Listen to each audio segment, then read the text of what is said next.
ว้าวជំរាបសួរពុកម៉ែបងប្អូនទាំងអស់គ្នាបាទពិតជាស្រស់ស្អាតណាស់ពុកម៉ែបងប្អូនបាទនៅខេត្តកំពតបាទនៅ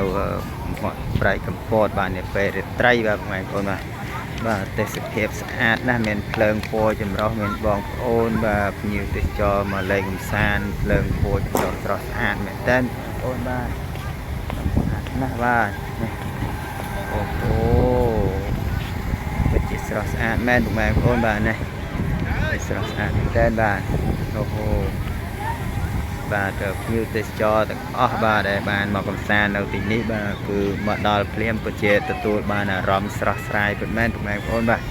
ដល់ភ្លាមពិតជាទទួលបានអារម្មណ៍ស្រស់ស្រាយបាទភ្លើងពណ៌ចម្រុះតែម្ដងបាទហើយបាទស្អាតបាទទឹក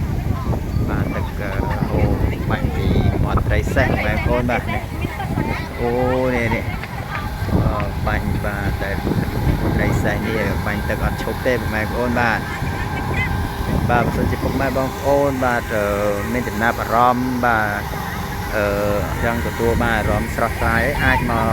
លេងកម្សាន្តនៅខេត្តកំពតបានពុកម៉ែបងប្អូនបាទមកដល់ព្រាមគឺទទួលបានអារម្មណ៍ប្លែកស្រស់ស្អាតមែនពុកម៉ែបងប្អូន